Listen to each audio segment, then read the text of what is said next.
Maya Chin's apartment key turns in the lock with its familiar click. She's carrying Thai takeout, pad Thai for her, green curry for Lucas. 6 months of dating, and she's memorized his order perfectly.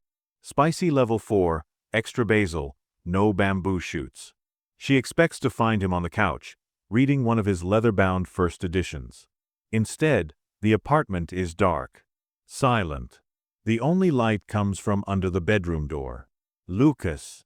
Maya calls, setting the takeout on the kitchen counter. Food's here. I got your favorite. No response. Maya frowns. Lucas's car is in the parking garage. She saw it on her way in. His jacket hangs by the door. His shoes are arranged neatly on the rack. He's definitely home. She approaches the bedroom door, knocking softly. Babe, you okay? A sound from inside. Low. Guttural. Not quite a groan, not quite a growl. Maya's hand freezes on the doorknob. Lucas. Don't come in. His voice is strained, wrong. Like he's speaking through clenched teeth. Maya's nurse training kicks in immediately. She's heard that tone before, in emergency rooms, from patients in severe pain trying to maintain control. Are you hurt? Do you need me to call someone? Just give me a minute, please. But Maya is already turning the knob. 6 months of dating has taught her that Lucas is terrible at asking for help. That he'll suffer alone rather than burden anyone. That his stoic independence is armor protecting something vulnerable underneath. The door swings open. Lucas is on the floor beside the bed, hunched over something Maya can't quite see. His back is to her, muscles rigid beneath his white t-shirt. His breathing is ragged, desperate. Lucas, what's? He turns his head, and Maya's words die. His eyes are wrong. Still the same dark brown she's kissed awake on lazy Sunday mornings. But there's something else there now. Something ancient and hungry staring out from behind the familiar gaze. His lips are pulled back from his teeth. And his teeth, God, his teeth are too sharp, too long, like something from a nightmare pretending to be human. And in his hands, clutched in white-knuckled desperation, is a blood bag. Medical grade. The kind Maya sees every day at Mercy General Hospital. The kind that should be in a refrigerated storage unit. Not here, not in Lucas's bedroom, not pressed to his mouth like. Oh my God. Maya's voice is barely a whisper. Lucas drops the blood bag immediately, his face transforming from inhuman hunger to very human horror. Maya, I can explain. You're drinking blood. She's backing away, her mind trying to process impossible information. You're drinking hospital blood in your bedroom. Please, just listen. How did you even get that? Did you steal it? Oh God, are you some kind of... She can't say the word. Can't make her mouth form the syllables that would make this nightmare real. Lucas stands slowly, his hands raised like he's approaching a frightened animal. The predatory wrongness has vanished from his face, replaced by naked fear. I need you to stay calm. Stay calm? Lucas, you're drinking blood. I know how this looks. How it looks. It looks like my boyfriend of 6 months has been hiding that he's Maya still can't say it. Vampire. The word sticks in her throat, too ridiculous and too terrifying at once. A vampire, Lucas finishes quietly. Yes. The word hangs in the air between them. Maya feels the ground tilt beneath her feet. She grips the doorframe for support. That's not possible, she says, but her voice is weak. Because she's seen his eyes. Seen his teeth. Seen him holding that blood bag like it was oxygen and he was drowning. I know it's not what you think. What I think. What I think is that I don't know you at all. 6 months. Lucas. 6 months of dinners and movies and meeting each other's friends, and you never thought to mention that you're a fucking vampire. Lucas flinches at the word. I wanted to tell you. God, Maya, I've wanted to tell you every single day. But how do you tell someone that? How do you explain that you're a monster without losing them? By not lying for 6 months.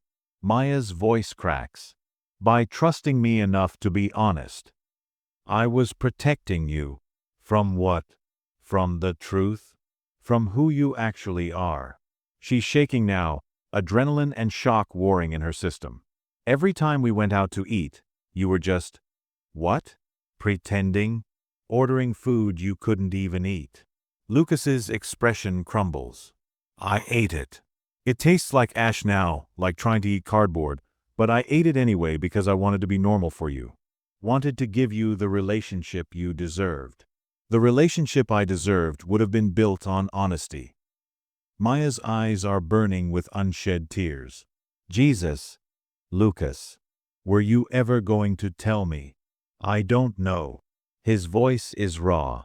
I kept thinking I'd find the right moment, the right words. But there are no right words for this. And the longer I waited, the harder it became. I love you, Maya. That's the one true thing in all of this. I love you, and I was terrified that telling you the truth would mean losing you. So instead you just lied. Every day, every kiss, every I love you was built on a foundation of lies. No. Lucas moves closer, stopping when Maya tenses. The love was real. The person you fell for, that's me. The real me. This, he gestures at the blood bag on the floor, this is just biology. A condition. A curse. But it's not who I am. It's just what I am. Maya stares at him. At this man she thought she knew. 6 months of laughter and conversations and slow dancing in her kitchen at 2 a.m. 6 months of falling in love with someone who apparently wasn't even human. I need to go, she says. Maya, please. I need space. I need time to process this. To figure out what's real and what was performance. She's already backing toward the door, grabbing her purse. The Thai food sits forgotten on the counter, steam no longer rising from the containers. Everything was real, Lucas says desperately. Every moment we shared, every conversation, every time I held you, all of it was real. I swear to you. How am I supposed to believe anything you say? Maya's hand is on the doorknob. You've been lying to me for 6 months. How do I know you're not lying now? Lucas looks stricken. Because I love you. That's the one thing I can't fake. Won't fake. Maya pauses, her hand trembling on the door. You should have trusted me with the truth. I know. You should have told me before I fell in love with you. I know. You should have given me the choice. I know. Lucas's voice breaks. I know, and I'm sorry. I'm so sorry. But Maya, please, don't leave like this. Let me explain. Let me tell you everything. Maya looks at him one more time. Sees the man she loves and the monster she just discovered existing in the same body. Can't reconcile the two images. I can't, she whispers. Not right now. I can't. She leaves, closing the door softly behind her. Only when she's in her car, hands gripping the steering wheel, does she allow herself to break down. 6 months. 6 months of building something beautiful with someone who wasn't what he seemed. 6 months of trust that just shattered in an instant. Maya's phone buzzes. A text from Lucas. I understand if you never want to see me again. But please know that every moment with you was the most human I've felt in 73 years. You made me remember what it means to be alive. I love you. I'm sorry I was too much of a coward to tell you the truth. 73 years. Maya stares at the text. Lucas is 31 years old. She's seen his driver's license. His medical records when he had that scare with appendicitis. Except he didn't have appendicitis. She realizes that now. He'd claimed to need surgery, had bandages and a recovery period, but it was all theater. All performance to maintain the illusion of humanity. How much of their relationship was real? How much was carefully constructed fiction? Maya doesn't know. Doesn't know if she can even trust her own memories now. She starts the car and drives home, leaving behind the man she loves and the monster she just discovered are one and the same. 3 days later. Maya hasn't responded to any of Lucas's texts. hasn't answered his calls. She's thrown herself into work, pulling double shifts at the hospital, anything to keep her mind occupied. But she can't stop thinking about him. About the fear in his eyes when she discovered his secret. About the way he'd said, "I love you," like it was the only truth he had left to offer. She's researching. Late at night, when sleep won't come, she's reading everything she can find about vampires. Most of it is folklore, fiction, contradictory myths. But scattered among the fantasy, she finds threads that sound eerily like what she witnessed. Vampires need blood to survive. They're stronger than humans, faster, have enhanced senses. Some sources say they can't eat regular food. Others say they can, but it provides no nutrition. They don't age. Don't die from normal causes. 73 years, Lucas had said. Maya does the math. That would make his turning in 1952. He would have been in his late 20s when he stopped aging. Has spent nearly 3/4 of a century pretending to be human. How lonely must that be? Never aging while everyone around him grows old. Never able to be completely honest with anyone. Always performing normalcy. Maya's anger hasn't faded. The betrayal still burns. But it's mixing now with something else. Understanding, maybe. Or at least the attempt at understanding. Her phone rings. Not Lucas this time. Her sister, Jennifer. "Hey," Maya answers, grateful for the distraction. "You sound terrible," Jennifer says immediately. "What's wrong? Is it Lucas? Did you guys break up?" Maya hadn't told anyone yet. Hadn't known how to explain. But suddenly she needs to talk about it. Needs someone else to help her process this impossible situation. "Jen, I'm going to tell you something, and I need you to just listen, okay? Don't interrupt, don't judge, just listen." "Okay," Jennifer says slowly. "You're scaring me. Lucas is a vampire."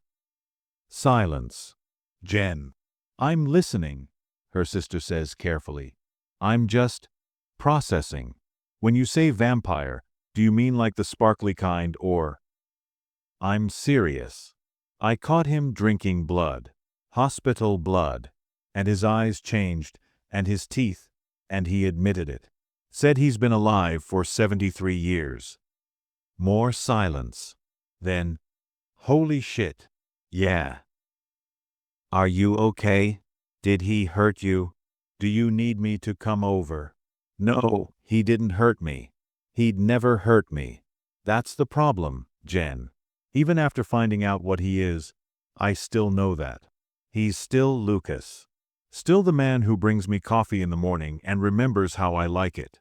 Still the man who cries at rescue dog videos and volunteers at the literacy center.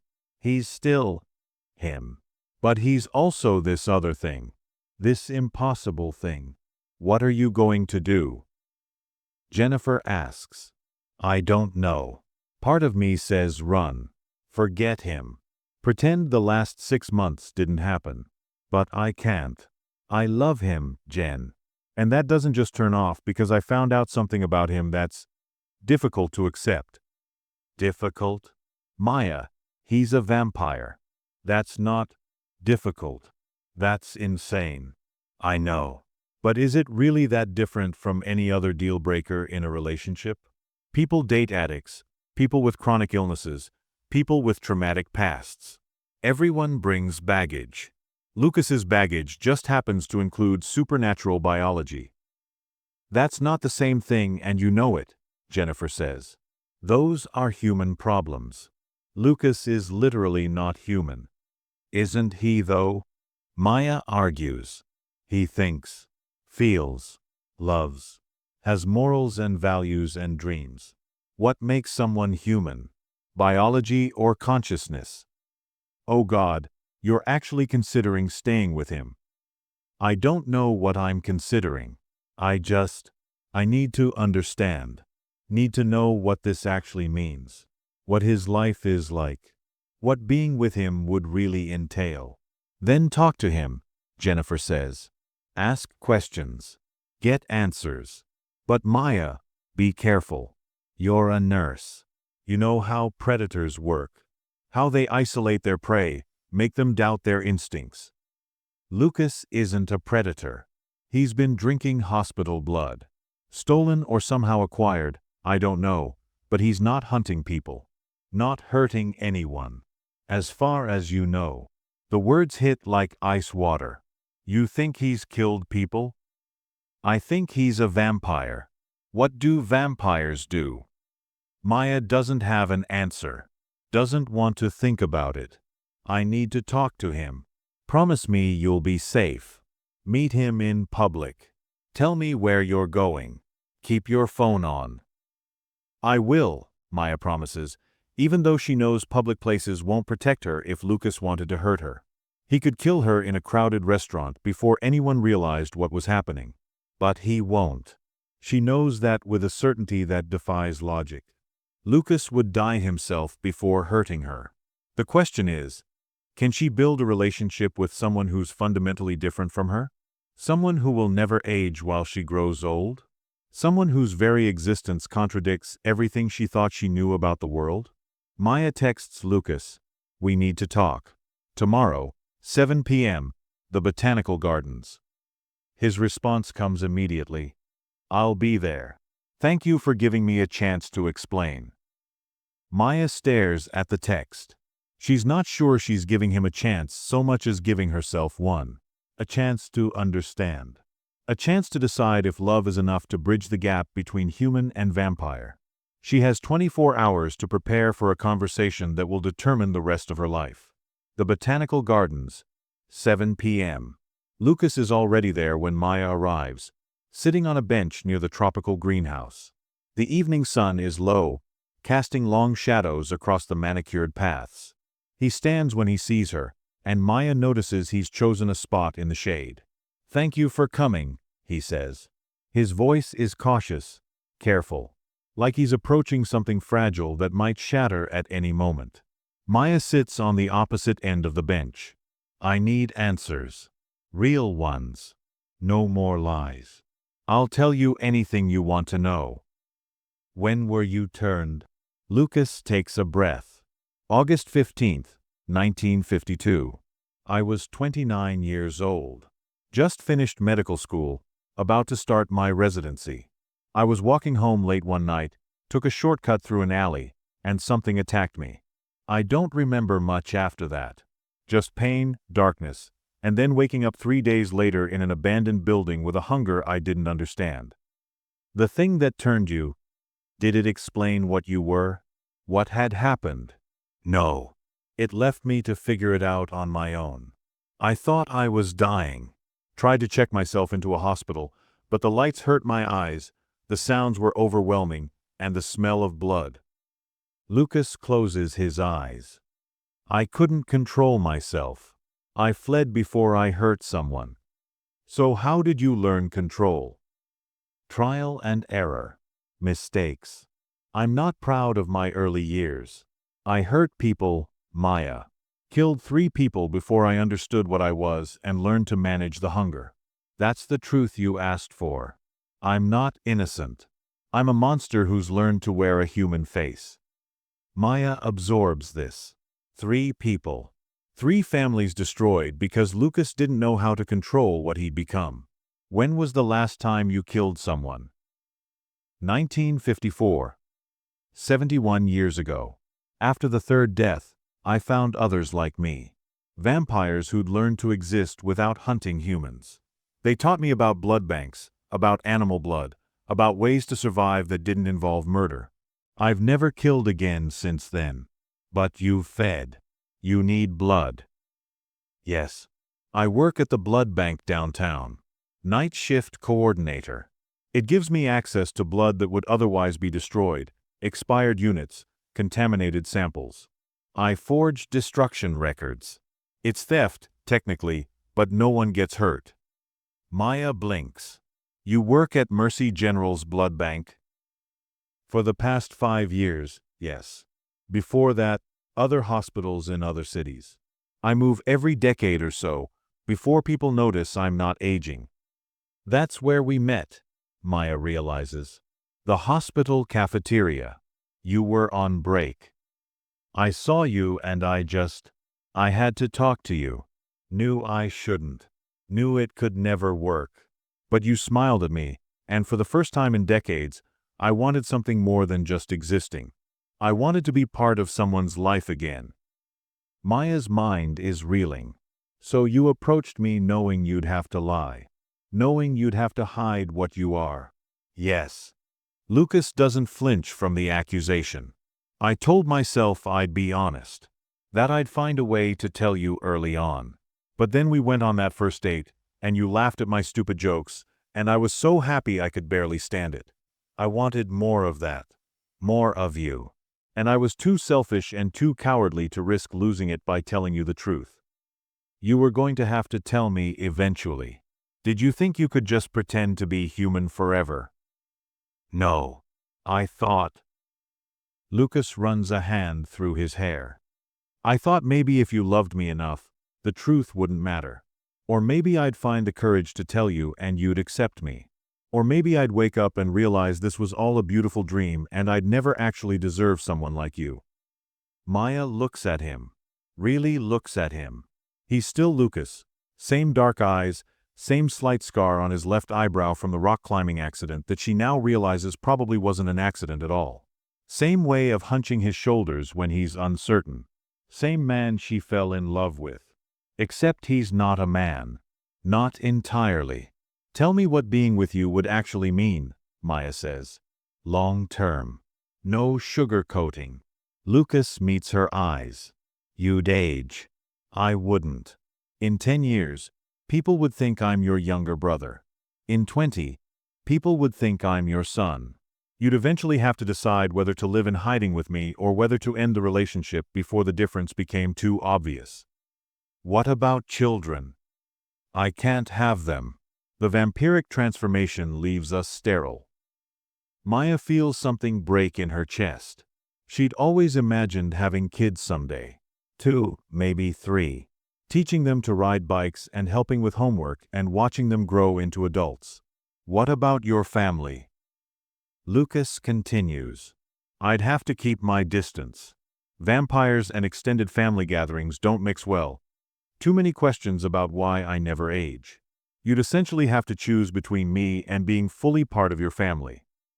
What about the practical things? Daylight. I can tolerate sun for short periods, an hour or two, but it's painful. Feels like sunburn intensifying. Long-term exposure would be fatal. So yes, I'm mostly nocturnal. I sleep during the day, work at night, exist in the in-between times. Food. I can eat it, but it provides no nutrition and tastes like ash. I do it to maintain appearances, but it's unpleasant. Mirrors. Old myth. I can see my reflection just fine. Religious symbols. Uncomfortable, but not harmful. Something about silver and blessed items creates a mild allergic reaction. I can touch them, but I'd rather not. Maya processes all of this. A relationship with Lucas would mean accepting a fundamentally nocturnal partner who can't give her children, who will never age while she does, who has to maintain elaborate lies to everyone around them, and who requires blood to survive. Why would I choose this? She asks quietly. What can you possibly offer me that would make all of those sacrifices worth it? Lucas is quiet for a long moment. When he speaks, his voice is raw. Honestly, nothing that seems adequate. I can't give you normal. Can't give you easy. Can't give you the white picket fence and 2.5 kids and growing old together on a porch swing. Then what can you give me? Devotion, Lucas says. Absolute, unwavering devotion. I can give you someone who will love you with every cell of his undead body for as long as you'll have me.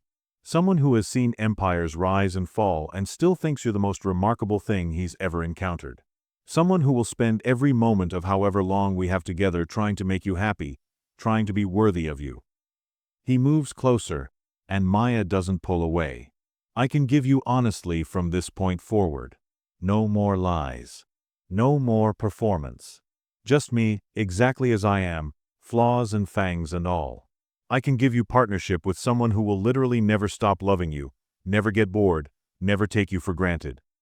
That's not enough, Maya says, and watches Lucas's face fall. But it might be a start. Lucas looks up. A start. I'm not saying I'm okay with this. I'm not saying I've forgiven you for lying.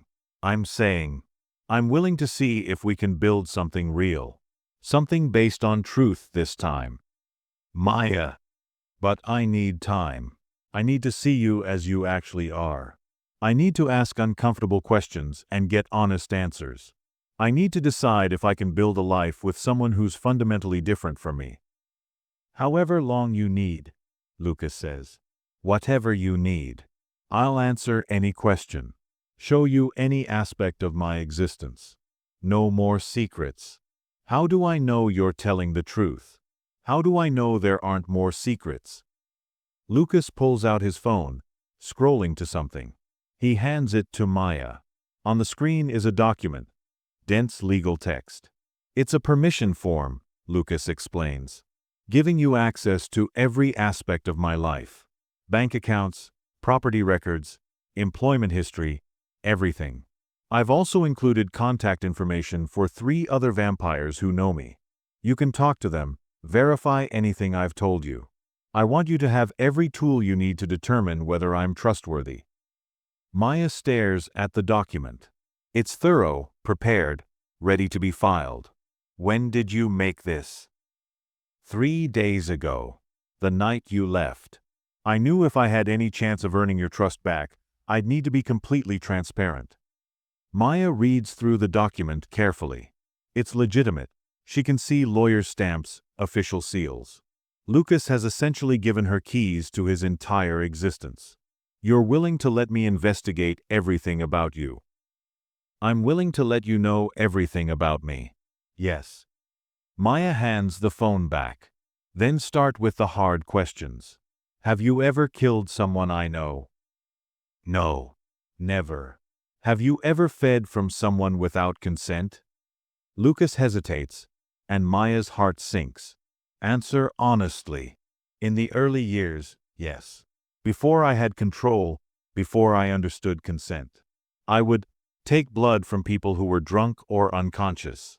Never enough to seriously harm them, but without permission. It's one of my greatest shames. But not recently. Not in over 60 years. Now I only feed from bags. Hospital blood, animal blood, or occasionally from consenting donors within the vampire community. Consenting donors? Humans who know what we are and offer blood willingly, usually in exchange for money or other services. It's rare. Most vampires prefer the anonymity of blood banks, but some humans are fascinated by us. Seek us out. Maya tries to wrap her mind around this. An entire hidden world of vampires and willing donors, existing parallel to normal society. Are there many of you? Vampires. More than you'd think, fewer than fiction suggests. Maybe a few thousand globally.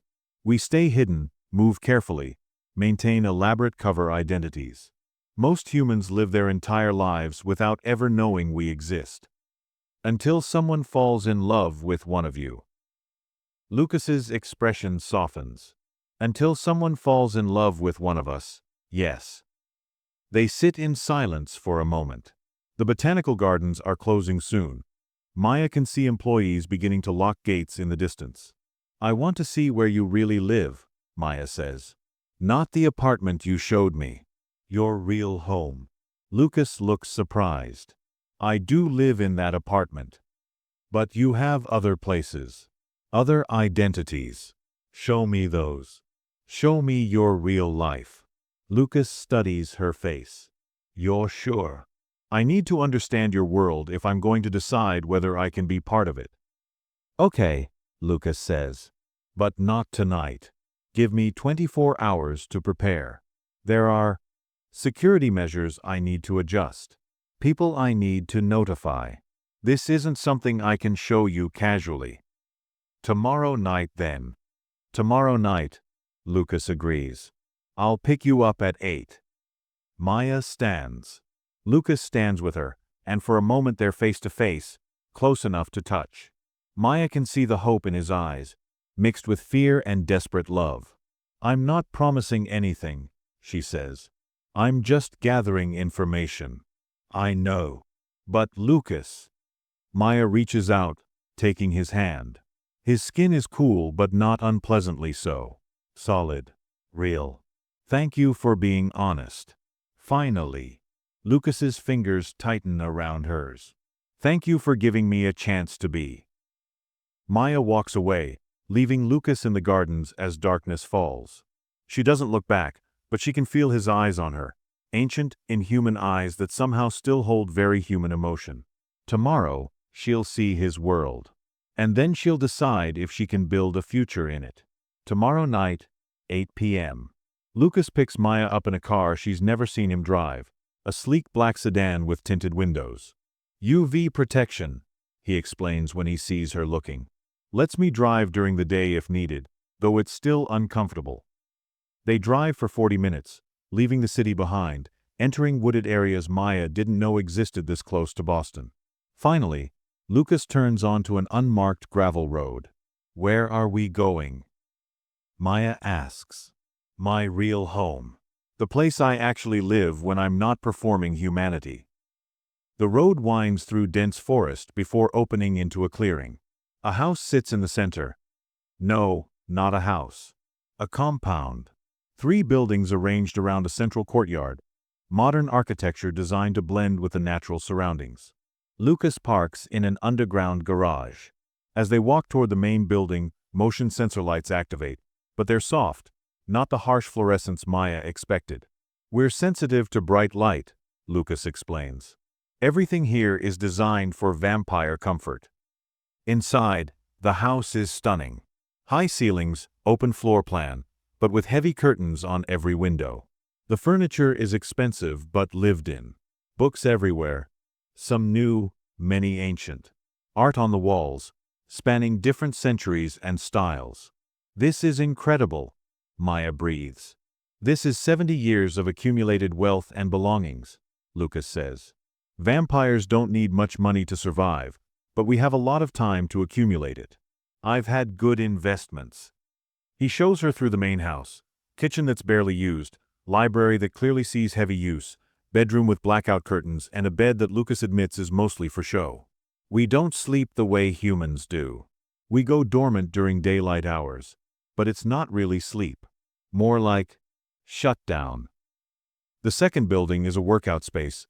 We don't need exercise, but movement helps with restlessness. And the third is a workshop filled with woodworking tools. "I make furniture," Lucas explains, looking almost embarrassed. "It's a hobby. Gives me something to do with my hands. I've been learning for decades. Made most of the pieces in the main house." Maya runs her hand over a beautiful oak table. "The craftsmanship is extraordinary. This is beautiful. Had a lot of time to practice." Behind the workshop, Lucas shows her what looks like a small greenhouse. But inside, instead of plants, there are refrigeration units. "This is where I store blood," he says quietly. "Medical grade, properly preserved. This is the reality of what I am, Maya. This is what sustains me." Maya approaches one of the refrigerators. Through the glass door, she can see blood bags neatly arranged on shelves. It should be horrifying. Instead, it just seems clinical. Necessary. Like a diabetic's insulin supply or a cancer patient's chemotherapy drugs. "How often do you feed?" "Every few days. More if I've been physically active or healing from injuries. We can go longer without blood, but it's not comfortable. The hunger becomes intense." "And you've never been tempted?" "Never wanted to." "Hunt humans." Lucas finishes. "I'm tempted every day. Every time I'm around people, I'm aware of their heartbeats, their blood. It's like being a recovering alcoholic working in a bar. The urge never completely disappears. But I've built a life around managing that urge.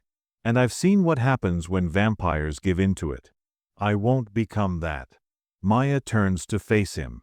"I need you to tell me the worst thing you've ever done. As a vampire."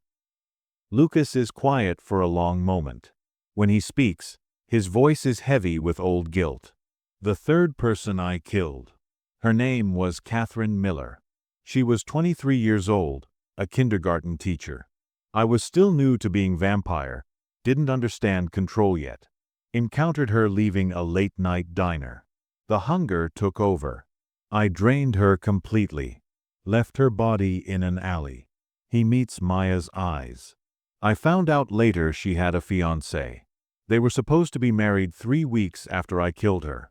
I've carried that with me for 71 years. Her face. His grief in the newspaper photos. The life I stole. That's the worst thing I've done. That's the monster you're considering building a life with. Maya sees the genuine remorse in his face. The weight of decades of guilt. You were out of control. Didn't know what you were. That doesn't excuse it. Doesn't bring her back. Doesn't undo the harm I caused. No, Maya agrees. It doesn't. But you've spent 7 decades trying to atone. Trying to be better. That has to count for something. Lucas looks surprised. You're not horrified? I'm horrified by what happened. But I'm not horrified by you. You're not that person anymore. You learned. Changed. Chose to be different. Maya takes a breath. As a nurse, I've seen humans do terrible things. Abuse, murder, assault. And I've seen humans who've done terrible things learn from them, grow from them, become better. Why should vampires be held to a different standard? Because we're more dangerous. We have the power to cause more harm. So do surgeons. So do soldiers. So do people with cars. Power doesn't make someone a monster. Choices do. They walk back toward the main house. Inside, Lucas makes tea. I can't drink it, but I like the ritual. And they sit in the library. Tell me about the vampire community, Maya says. You mentioned others. What's that like? Lucas settles into a chair across from her. It's complicated. We're not a cohesive group. Some vampires are ethical, like me. Others view humans as prey. Most are somewhere in between. We have loose networks for sharing information, avoiding detection, but there's no ruling council or vampire government. We're individuals who happen to share a condition. Do you have friends? Other vampires you're close to? A few. There's Marcus, who was turned in the 1890s. He runs an antique shop in New York. Catherine, different Catherine, turned in the 1960s. She's a musician. And David, turned in 2001. He's still learning control. I act as his mentor. So you're not alone in this. You have community. I have people who understand what I am. That's not the same as not being alone. Maya understands what he's saying. You can be surrounded by people and still lonely if none of them truly see you. Until me. Until you. Lucas agrees softly. You see me. All of me. Human and monster both. I don't think you're a monster. Maya. I mean it. A monster wouldn't feel guilty about deaths from 70 years ago. A monster wouldn't spend decades learning control. A monster wouldn't steal blood from blood banks rather than hurt living people. You're not a monster, Lucas. You're someone dealing with an impossible situation and trying to be good anyway. Lucas's expression is complex.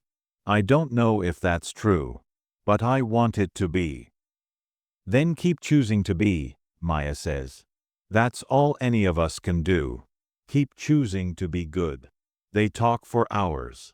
Lucas answers every question Maya has, about vampire biology, about his past relationships, about how he's managed to exist in human society for 7 decades. He's honest about everything, even things that paint him in a poor light.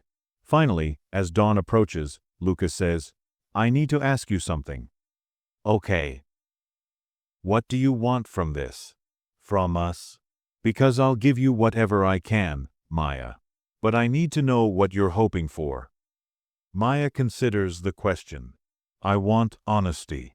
Real honesty, all the time. I want to be part of your actual life, Not some sanitized version you think I can handle. I want to meet your friends, see your world, understand what your existence really looks like. And then, and then I'll decide if I can build a life in that world. If loving you is worth the complications that come with it. And if it's not, Maya feels her heart clench. Then we end things before we get in any deeper. While we can still walk away with our hearts mostly intact.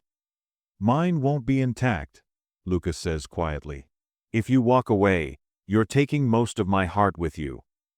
Then give me reasons to stay, Maya says. Show me the good parts of your world. Show me why being with you is worth the sacrifices. Lucas reaches across the space between them, taking her hand. Starting now. Starting now. He pulls her to her feet, leading her to the back of the house. They step out onto a deck overlooking the forest. The sky is beginning to lighten, not quite sunrise, but close. I can't watch the sunrise, Lucas says. But you can. And I can watch you watch it. That's enough beauty for me. They stand together as the sky shifts from black to purple to pink. Maya watches the sun crest the horizon, painting the forest in gold. And Lucas watches her face, lit by dawn light he can never enjoy again. This is why, he says softly. This moment.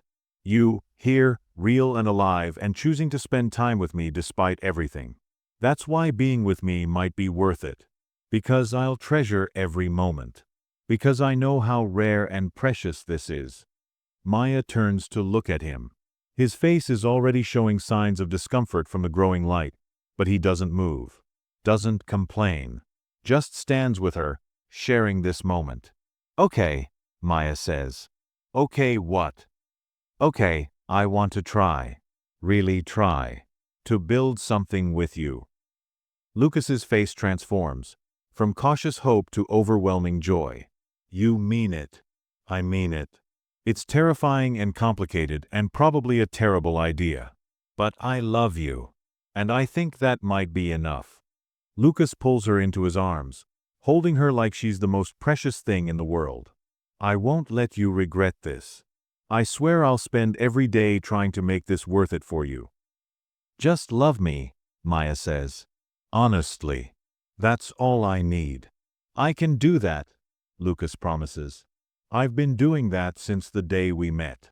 The sun is fully up now, and Lucas has to retreat inside.